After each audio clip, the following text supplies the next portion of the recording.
Hey, ladies and gentlemen, welcome to another episode of Explode Your Expert Business Show. And today I'm here with the one and only Mike Taigman. How you doing, Mike? I'm really excited to be with you this morning. I am really excited to be with you too. We are going to talk all about how can we not, how can we manage our stress, in particular with whatever madness is going on right now in the world. But before we go there, tell us a bit more like about yourself. How did you end up working in this field? Yeah, I'm actually an old paramedic. Emphasis on the old part. I no longer work on the streets as a paramedic, but I noticed early in my career. I started as a paramedic in the 1980s, Hmm. and we'd go on these situations where shootings were happening, or gang fights, or riots, or big house fires, or whatever it was. And some of the people who responded were just cool and calm and in control, and others kind of had a wild-eyed kind of panic in their eyes. And after some of the more stressful situations, some people, it was like sad for a little while, but recovered and did okay. And other people had PTSD and psychological and emotional trauma and could never work again. And I was trying to understand the difference between the people who could be calm and cool, or the people who ended up panicked or ended up with psychological injury. And I learned all these stress management and resilience tools in the process. Is there any particular moment? I think that sometimes we have defining moments in our lives or career that they are almost like a sign of this is what I'm supposed to do. I'm in the right place. Can you recollect any particular moment that for you felt like that? When you ask that question, something instantly pops to mind. I was working on an ambulance in Denver as a paramedic, and I had just dropped a patient off at Denver General Hospital, and we got a call for a police officer that had been shot, which is a paramedic is a particularly stressful type of call. And we responded to the scene. It was just after nighttime, and we parked behind a big apartment complex and could hear the gunshots going back and forth. And we looked around the corner of the apartment complex, and there was one officer who was down on the street, and another friend of mine who was a sergeant was coming down the street trying to get to him, and he got shot in the chest. So we had two officers Wow. down in the middle of a gunfight between a bad guy and a bunch of police officers, and trying to figure out how to extricate the two officers so that we could Yeah. hopefully treat them, and not get killed in the process. It was like this requires kind of all of my focus, all of my attention, and I really need to channel my fear at that moment into commitment and performance and excitement, and that was really what kind of launched it for me. What was going through your mind under that amount of pressure? Because you have shooting going on not far from you. You Yeah. have someone who is dying, like almost dying in front of you. And I'm sure that this is an example of many other situations in which you It might is. have found like critical situation. What was going on in through your mind where you were in those situations? Well, the first thing was a strong desire to get the officers out to hopefully save their lives if that was possible, Hmm. and do so in a way that nobody else gets hurt in the process. So it was very clear and very tactical. At that moment, I noticed that some of the police officers that showed up were pretty wild-eyed with panic. At one point in time, somebody got on the police radio and said that the street lights and the lights on houses were backlighting police officers and making them easier targets. So every police officer on the scene shot out all of the lights in the neighborhood. So all of a sudden there's this cacophony of gunfire and glass kind of falling all over the place, with a way to kind of channel Yeah. their energy in that moment. But just, really reminding myself of I need to be cool and calm, or else this isn't going to go well. So from the paramedic days, you then decided to change your career and to work in the area of stress release. what made you make that change? Well, I'm still working in emergency services, just a Right. different part, right? Okay. And Okay. healthcare. So I do, my full-time job is I do data analytics and performance improvement support. I teach college at 2 universities. I teach graduate school, Mm-hmm. and stress management is a big part. So for me, it was shifting from taking care of one patient at a time to helping other people take Yeah. care of larger groups of patients. So it was the opportunity to have a bigger impact that way. It's really interesting. So on one side, you're saying like data and analytics. Everyone, we had a chat, like a brief chat before the start of the interview about our toys and gadgets. True. that we both like a bit of tech. I love it. And so I think there's sometimes there is a stereotype of if someone thinks about stress management, the image that I have in my mind is more like a hippie or a yoga teacher, not someone who teaches analytics. So I'm curious, how do you combine both these words? Something which is more like emotional and the other one which is more analytical. I love that question. And as you ask it, the first thing that popped into my mind is a book written by a friend of mine, Richard Heckler, called In Search of the Warrior Spirit. Mm-hmm. And it's a story about him teaching United States military special forces, the frontline baddest of the rough soldiers in our world, to be able to meditate and to do massage on each other as a way to improve performance. And pretty much every branch of at least the U.S. military, I'm not sure about the military in your country, but they practice mindfulness, they practice meditation. And when I first started meditating when I was 14, it was because I was a young hippie, and it was kind of seen as weird. But now it's become mainstream. It's part of medicine. Some doctors write prescriptions for meditation now, so it's become normal, and it's become normal because it works. Who introduced you to meditation at 14? It's not something that at 14 years old, I don't know, it might be like we have quite a generational difference, but I wasn't taught meditation at 14. I was taught other forms of relaxation at 14. So I'm sure that could be another conversation. Yes. Not meditation. So who introduced you? I grew up a very reformed Jew, and the temple I went to, Temple Micah, we spent my year in 6th grade. Every weekend we explored a different religion. Right. And one weekend they brought in a transcendental meditation teacher, mm-hmm. To teach us as 14-year-olds how to meditate. Wow. And I just thought this is my place right here. And I've been meditating every day ever since then. I meditated before our conversation here this morning. What, every day? Every day. Every single day, didn't miss one? Yep. Every day. Wow. I'm curious now. Okay, what makes you, because I think we're now is a good transition to talking about like stress management.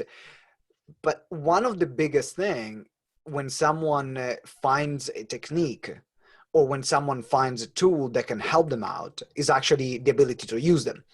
So absolutely. I would rather start, before we start talking about the tools, I would love to talk about your commitment to using the tools, because the tools is as good as the use of someone makes of it, right? If you don't use them, they don't work, right?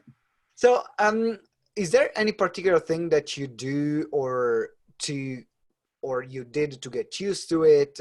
Or is it just how you are naturally? Is that your personality that when you make a decision, you just stick to it no matter what? Like, tell us a bit more about what makes it happen for you so consistently. I'm a real curious person. I experiment with a lot of things. But when I find something that really fits for me, it pretty much stays. So the meditation was one of those things. And I used to be a serious red meat eater, big thick steaks and juicy hamburgers and all that kind of stuff. And I had a lot of friends who were vegetarian. So I decided with my girlfriend and I, we'd try being vegetarian just for 1 month. And I made a big filet mignon and lobster tail dinner the night before we did our experiments and all this kind of stuff. And after 10 days of being vegetarian, I realized I would never eat meat again. And that was that. I was 20 years old when that happened, and I'm 60 now. So it's 39, 40 years ago. So a whole bunch of things I try don't stay, but the ones that really fit, it's like, why change? That's really interesting. I can relate to that. I've been, I've been vegan for about, I think I became vegan when I was 22, so about 10 years ago. Yeah. And it was quite natural. It's very difficult to explain. I think there are some things that, we try and we do different things, and some are easier to implement and some are more difficult, or we see like, this is not me, or doesn't resonate with me. And so what you're saying is more try a bunch of different things, and then once you find the one or a few that they really work for you, then stick to that and commit to those. Exactly. And it doesn't have to be super complicated. Whatever the simplest, easiest thing is that nurtures you and takes care of you, staying with that makes good sense. That's for me is I got a few things if I'm thinking about now, even stress management. I got 3 things that really help me out. One is basketball. Yeah. I play basketball. Love playing basketball. I could play. There was such a hot day a few days ago here in London, and I played 7 hours. I was, I'm a bit of a, like, my personality is quite addictive. When I find something that I really love, I'm just go for it. Or I love music. I play the didgeridoo, and that helps me. Or the hang drum. So there are a few things that I found that if I don't have them in my life,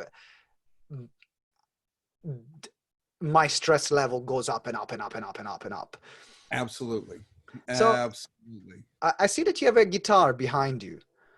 I do. I cannot play it well. It sounds like you're a real musician. I'm a wannabe musician. And I'm a wannabe musician too. But it works. I play for myself. I don't play for others. So and that's exactly what it is for me. And it is the guitar is both a cause of stress and a reliever of stress for me. trying to learn. It's like my fingers aren't quite long enough to do that. But there's something about something that is something you can really kind of lose your focus in. They call it flow state. Yeah. There's a psychologist years ago. I'm never going to say his name right. It's Mikhail Csikszentmihalyi, I think I'm massacring his name, and I apologize to him for that. But he described as an article he wrote, Psychology Today magazine in 1977, called "The Fun in Fun." Mm-hmm. And his theory was that a lot of things people describe as fun, going to bars and getting drunk and sleeping with random people, isn't actually experienced as fun. But what people really experience as fun is this thing called a flow state. Mm-hmm. And he described rock climbing, where you're just focused on wishing your right arm were just an inch longer so you could reach that next area. And he said at that point in time, you can't think about the clutch going out on your car, or that your girlfriend doesn't like you anymore, or that you've got a homework that you haven't done yet, or you can't think about it. All you can think about is the rock and the rock climbing.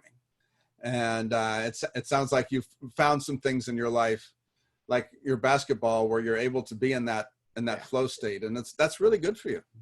What keeps you in flow state personally? Like, what are the things that? So you mentioned probably meditation might be one, but that's an assumption. What things have you found? For me, I really enjoy nature. So going for hikes and just really noticing the different flowers and butterflies, and look at how that bird lands there and flies, and what is the sound of the brook I'm walking next to. It's a really good space for a flow state for me. And the other one for me is writing. I've just before we got on, I'm working on an article on having paramedics support our public health partners on the use of masks in public to help prevent the transmission of COVID-19. And when I'm being in the creative moment of crafting a piece of writing, that's very much a flow state for me. It feels really good. I want to invite everyone listening right now or watching, if you're watching on YouTube or listening on the podcast, I will leave a comment. Let me know what puts you in flow state. I'm sure that everyone had experiences, maybe some more consistently, some less consistently, but I'm sure we all have those experiences. So I would love to know what keeps you there in the moment where you don't think about anything else and you're focused on the activity that you're doing. Mike, I would love to now get a bit more into the what can we do and what techniques we can do to alleviate stress or to manage our stress. I mean, we live in very stressful times for many people, for the majority, I'm assuming. And I think the work that you do is more relevant now than ever. So, Absolutely. So where can we start? What will be the starting point? I think the first thing is to realize that not everybody's going to become a meditator, even though meditation is really helpful for overall resilience and stress management. But there are super little easy things you can do right now. You can do them right now while we're having this conversation. Any of your watchers or listeners can do them with us. So one of them is, let's practice making our body stress. So if we shrug our shoulders up, you can do this with me, and kind of clench your jaw together and breathe shallow. Maybe look down a little bit. It feels kind of stressed, right? Yeah, I feel very stressed right now. Drop your shoulders down. Let your jaw fall open a little bit, and find your toes. And whatever your feet are on right now, a rug or a carpet or a floor, just wiggle your toes like you were going to try to bunch up a rug underneath your feet. And people look at me like I'm nuts when I describe this as a relaxation technique, and it's based in neuroscience.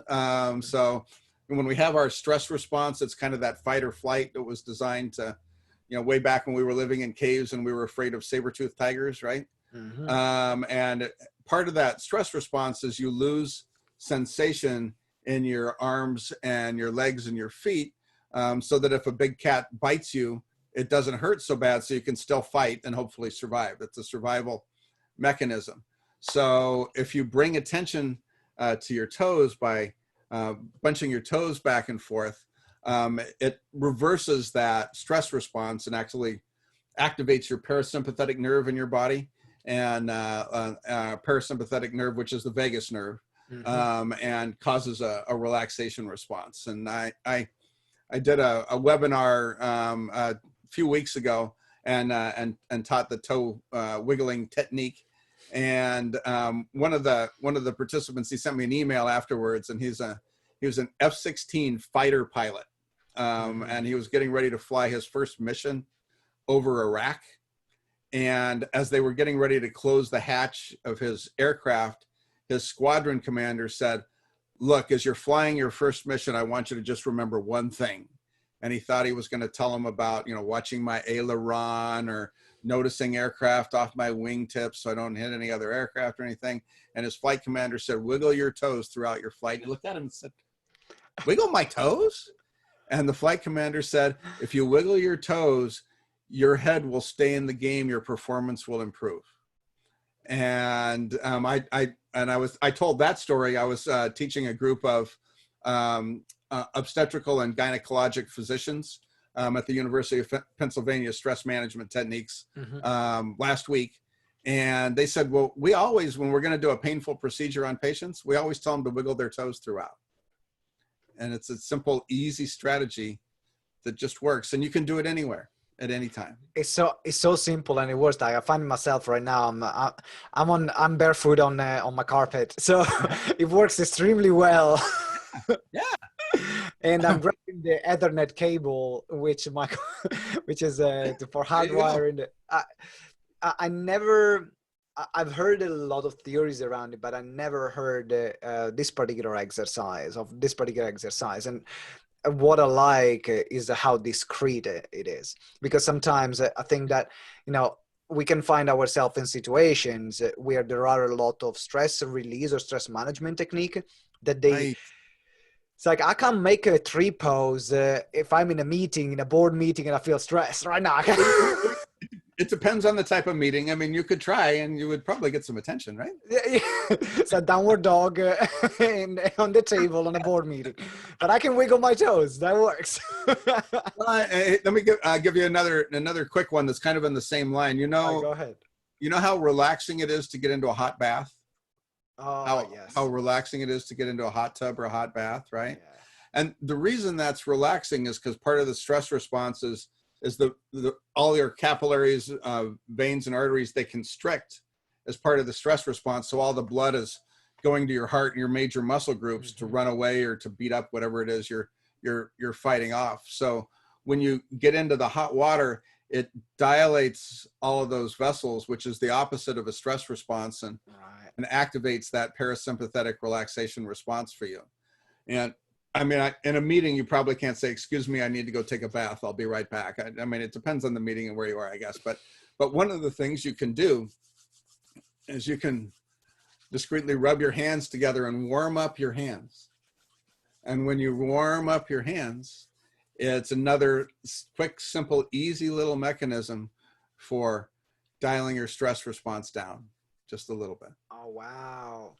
And if you're a tea drinker or a coffee drinker, yeah, put your hands around the cup for a minute and take a breath and allow the warmth to come through your hands before you drink. And when you take a drink, rather than looking at your phone or whatever it is, smell the smell of your drink. And when you take a drink, actually taste it for a minute. That's a little bit of mindfulness practice that you can do whenever you're ready to have a little cup of tea or coffee during the course of your day, to kind of just bring you down and make you centered a little bit. This explains a lot. I'll tell you something. So my wife could live in her tub. Literally. Mine too. She has sometimes, I think she had a 6-hour long bath once. And after 10 minutes, I get restless. So I can get the relaxation for 10 minutes, 20 minutes, maximum half an hour, and then I gotta get out. Me too. And when she's stressed, she will always make a cup of coffee. She can't take a bath, or she would go to the bath, and she works from home. So then sometimes you can have, she has like her laptop, and we have like a tray, the wooden tray that fits on the tub, and then she will work even from there. She works on her computer in the tub. Yeah, I know. I would call that advanced stress management. That's a high level she's got going on right there. She is she actually is incredibly productive. And it's crazy. Like, I say, what have you done in the last 2 hours? Oh, I had a bath and I did this, and this. How? Right. But if she can't have a bath, she would actually make a warm drink, a cup of coffee or tea, and then she would just spend some time. But I don't think even she consciously, I'm going to ask her later, but we never had a conversation about why she did it, or now that you're saying it makes sense. Go ahead. I have one more little one on this same line. Do you like chocolate? Oh, man. That's my middle name. So are you a dark chocolate or a light chocolate? Or dark chocolate. Dark chocolate. I like dark chocolate too. And a good quality dark chocolate has one of the most complex smells in the world of pheromones. There's I think it's 425 different pheromones that make up the smell of chocolate. Oh, wow. And so if you get your chocolate and you undress it, carefully, and then smell it just for a moment and just let those smells fill your nostrils, and then take just a little bite. A good quality of dark chocolate will melt in your mouth just a little bit below your body temperature, and just don't chew it. Just allow it to melt and let the flavors kind of creep across your tongue and really experience them for a moment. Chocolate meditation is another one of my favorite ways to get a little snatch of mindfulness anytime during your day. Oh, that's brilliant. You know what? I got some just opposite my place, opposite my house. There is a small producer. There is this couple, and they handmade this really high quality dark chocolate. And I took them once for my birthday. I'm gonna go and get some more now because I really love dark chocolate. Yes. It's good for you. So, okay. So is there anything else that someone, let's now, I want to move the conversation from situations of like mild stress. Because if I'm thinking about what we've been talking so far, wiggling your toes and getting a piece of dark chocolate is something that will work really well if I can consciously understand or realize that I'm stressed. Yes. But there are some situations of extreme panic where the last thing I'm going to think is to eat a piece of dark chocolate. And there are a lot of people living in this situation right now. So Yes. what can we do when we experience those extreme to manage our stress? So it's important to have some, because I can, in my book, I describe a whole bunch of different ways to manage stress, and you can't remember all of them. And your ability to access memories is dependent on your state. Yeah. So if you're in your mental state, if you're kind of in that energized panic mode, you're not going to be able to take time to remember anything, right? You're only going to be able to focus on kind of what you're dealing with in the moment. So what I encourage people to do is to find a technique that works for them, that they can do in any situation, and over practice it to the point where it's automatic. So do you remember learning to drive? Yeah, I do. Who taught you to drive? First one of my best friends, and then when I had the age, my mom. Okay. Right, you were sneaking out driving before then. I know how that works. Maybe. Oh, if you're not mom's watching this, don't listen to this part. Oh, she knows now. I told her. So that when you think about learning to drive, that in your brain, that comes from your hippocampus. That's called explicit memory. Right. But have you driven in the last year? Driven a car? Yeah. Driven yesterday. You drove yesterday. Mm-hmm. So when you get into drive today, it's memory that allows you to drive the car. Yeah. Use the steering wheel, the brake, and the accelerator, and start your car, and maybe use turn signals. I don't know if you use them or not, but in California, it's voluntary whether you turn signal. But it's memory that allows you to do that. But you don't get in your car and think, okay, now I have to remember how to drive. You just drive, right? Yeah. And that's called implicit memory. And implicit memory lives a little more in the prefrontal lobes of your neocortex. And it's part of automatic kinds of things. So finding a stress management technique that you over practice to the place where it becomes automatic for you is the only thing that will work in a panic situation for you. So it can't be anything you have to remember. So one of the most common stress management techniques has to do with breathing, right? And they sometimes refer to it as tactical breathing, right? Or square breathing. So if you take a breath in to a count of 4 and hold it for a count of 4, and then breathe out for a count of 4, and then hold it out for a count of 4, and then breathe it back in for a count of 4, and after you've practiced long enough, you don't have to do the count of 4 part, but taking a full deep breath in, because oftentimes when panic, you breathe kind of shallow. So taking that full breath in and letting it sit in your lungs for a few seconds, and then blowing it all the way out and taking the next one in. It's a transformative practice. Your yoga practice has, your pranayama and all the other kinds of yogic breathing, the fire breathing, and those kinds of things that yoga folks do, and meditation practices have following your breath. There are psychotherapies that are involved with that holotropic breath work from Stanislav Grof and those kinds of folks. So breathing is key, and we take it for granted because we just have to do it all the time, right? But doing it intentionally and practicing it on a regular basis, so that when you're in a panic situation, it kicks in for you to breathe deep it'll pull you back out of that panic a little bit and help you dial down your stress in the moment. The toe wiggling technique works really well in any circumstance. But you have to practice it often enough that you just start wiggling your toes rather than thinking, dang, I should have wiggled my toes in the middle of that. That's a very great point. So it's about practicing it so much that when you need it is there, and you just pick and you pick one. You try different at the beginning just to see which one you like. Then you find one. So I think I'm just gonna. Which one is your basketball, right? Yeah, no, absolutely. Right? Even if I'm thinking, whenever I am, whenever I'm stressed, one of the things that I do, in particular within basketball, because you have different type of training whenever you're playing basketball, you have different movements, and so for me, I'm a shooter and it's shooting, and I think also I'm a good shooter because I practice a lot of shooting.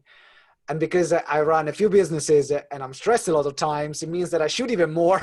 So I become even a better shooter. So right. And you can practice shooting in your mind even if you're not on the court. I've never done that. Right? Yeah, there's really interesting research, and there's this concept in stress management. We call it crisis rehearsal. Right. And they've done research. Actually, the research was done with basketball players, where they had a group of college basketball players. And they divided them in half using a random number generator. Half of them went and practiced for 2 hours a day on the court. The other half did a deep relaxation practice, and then they visualized shooting for 30 minutes. And they did these two separate groups for 2 months. And then when they put them on the court to see who scored more, they were equal. Wow. So the people who are really actively imagining, practicing, doing something well, got as good as the people who were physically practicing it, which is counterintuitive. So there's a lot of things you can practice. Because then your body then will follow the image that you have created in your mind, basically. Exactly. And so in a crisis situation, if you practice getting through horrible things in your life, you always have to practice surviving and getting through things successfully. You want to rehearse good things and successful things.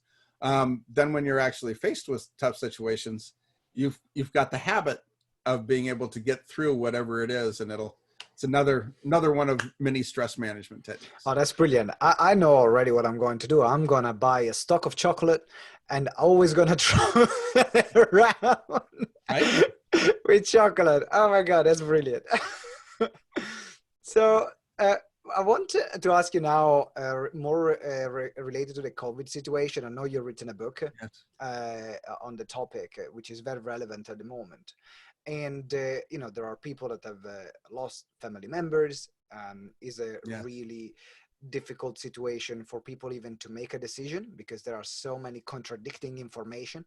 Wherever you are listening or watching, everyone says something different. And that creates a lot of confusion. And a lot of people don't know how to deal with that confusion or that stress. And then there is the element of, you mentioned the beginning of the call, but there's the element of face mask. Are they good for you? Are they not good for you? Should you wear them? Should you not wear them? And everyone has their opinion. So what are your views on, because you've done a lot of research and you are there in the trenches, what are your views on the current situation? This is probably the first time, certainly in my lifetime, where the entire world is faced with a stress-inducing situation all kind of at the same moment. And the reality of the virus, unfortunately, a lot of the stuff has become politicized, particularly in the US. It's crazy that kind of basic health recommendations have become a political football, which makes no sense to me. And washing your hands regularly, and avoiding situations where you're going to share air with people unless you have to, right? So avoiding crowds, keeping the distance, wearing a mask is an effective barrier, but it's only effective if everybody does it. Right. The vast majority of people do it. There's no debate about that. And I have seen the posts about, oh, you're gonna re-inhale your carbon dioxide, and I mean, Mm-hmm. You know, if that were true, surgeons, operating room nurses, operating room technicians would be the least healthy people on the planet. They will be all dead by now. And yeah, and they're not. Yeah. They're not. That, you know, they work in masks for long hours all the time, and we're talking about putting a mask on to go to the grocery store. You know, you can tolerate it. Put a bandana around your face and pretend you're a bank robber and have some fun with it. And you know, we're not asking you to run into a hail of bullets. We're not asking you to climb the Eiffel Tower on the outside without a rope. We're not asking. All we're asking you to do is put a little piece of cloth over your face, and protect others and protect yourself. It's the fact that it's controversial or up for debate makes absolutely no sense to me. It is in particular. That's why I asked like people that are in the medical field this kind of question, because it is if someone just has to scroll through LinkedIn or through Facebook most of all, or Twitter, then it's impossible to see what makes sense, because there are always proof of the opposite. And as you mentioned, it become very politicized. I think here as well in the US, way more. You guys do things bigger anyway, so is that compared to the UK or Europe, we are a bit more measured there. So we have a rabbit hole we could go down for a ways here. There is it is as you mentioned, it is important that I think I'm going with common sense right now. What it makes sense is not the virus is still out there. So limit the amount of time you're going out, limit the amount of time you're staying in large group of people, social distance, and wear a mask if you're going into a place where the air is stagnant. It's like that's I don't know. That's what makes sense to me. And you know, and I in my work, we work a lot in the COVID space, and I'm in meetings every week with the world's leading physicians, many from the UK and from Italy, who are taking care of the sickest of the sick patients, who are working on developing treatments that are effective. And I can guarantee you won't find anybody who is actually a medical professional who actually works with COVID patients who recommends against wearing a mask. There isn't one on the planet. It's not up for debate. It's not confusing. And, you know, there's no down, it gets a little hot. Sometimes if you're playing basketball, it can be hard. And sometimes it'll leave a little mark on your face afterwards. And it's hard to see people's smiles. But you can also mouth cuss words at people and they don't know that you're doing it, and you can get away with things. So there are benefits on the other side. So just wear your mask when you're in public. All right, that's brilliant. Thank you for this piece of advice and for clarifying the circus that has been created in the past few months. Now, before we wrap up, it's time to lift the veil. And that's where I ask all my guests to share a tool, a strategy, or an app, or a book, something that you bought or you download, something that you use that is so good that you say other people need to have this or other people need to see this. What is that for you? You know, there is an app I use. It's called Hello Driven, and it's from an Australian company. Mm-hmm. And it's a resilience building app.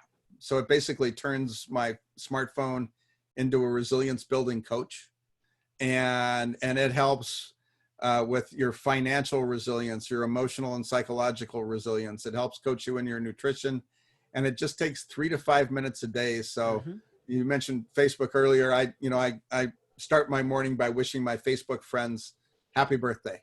And then right afterwards, I do this little mini lessons. And over time, it uses a whole lot of really powerful learning and psychological principles, neuroscience principles, to help you develop psychological and emotional strength. So when stressful situations happen, you're better prepared to deal with them. All right, that's brilliant. So how is it called again? Hello? Driven is the name of the app. So it's Driven. If you go in the app store and go, I think it's Driven Resilience, and you put those two words in the search terms, you'll be able to find it. All right, Driven Resilience. We will put the link in the show notes so then you can download it in the comments as well, so everyone can download it. Mike, it has been an absolute pleasure to have you on the show. A very fascinating conversation. I loved learning more about you, your stories, your past, and also the great and very practical techniques that you gave us today. If someone wants to reach out to you, maybe buy your books or work with you, what's the best way? So we have a website. It's combatcovidstress.com. The books are on Amazon. They're on Barnes and Noble. You can order them online. There's both a Kindle version, paperback, and there will be an audio version out soon. So I'm really grateful to you for helping get the word out. You're going to help reduce the stress for a whole bunch of people you may never meet. It's pretty remarkable. That's why we are here. That's why we have the show. And thank you very much for sharing for your time here. Everyone, make sure you get the book. Can you tell this title of the book? What's the title? The title is Supercharge Your Stress Management in the Age of COVID-19. So supercharge your stress management in the age of COVID-19. As I mentioned, the link of the website is going to be here in the comments of the show notes. Make sure you get the book. And maybe if it's not for you, maybe it's for someone that you know that is close to you, that is very stressed about a situation, that need an extra help. Think about yourself, think about others, and everything anyway will come back to you multiple times. Mike, thank you very much for being on the show. It's been an absolute pleasure. I've had a lot of fun with you. I really enjoy it, and I wish you to stay virus free and nothing but happy, healthy, and shooting a lot of baskets. Same for you, virus free, healthy, and happy, and maybe shooting baskets too. Who knows? at least eating chocolate, right? Or eating chocolate. Oh man, if there is one thing I'm taking away from this interview, always go around with a bar of chocolate. That's been my personal learning. All right, ladies and gentlemen, thank you very much. Thank you for being here and watching or listening the show. If you haven't subscribed yet, make sure you subscribe and leave us a review. It helps a lot for three reasons. It helps the guest because they know the impact that they've made. So leave us a review sharing what you've learned, what were your biggest aha moments or takeaways. Also, it helps the show because the more reviews you leave, the more people are going to listen to it. So then you help us grow. And if you like to support what we do, that's a great way to do it. And the third way, it helps my ego. I feel really good when I see a 5-star review. So I really appreciate it. If you don't do it for the other reason, you want to do it for my ego, that's good. All right, that's it from me. I'll see you next episode. And always remember that together we grow exponentially. Ciao.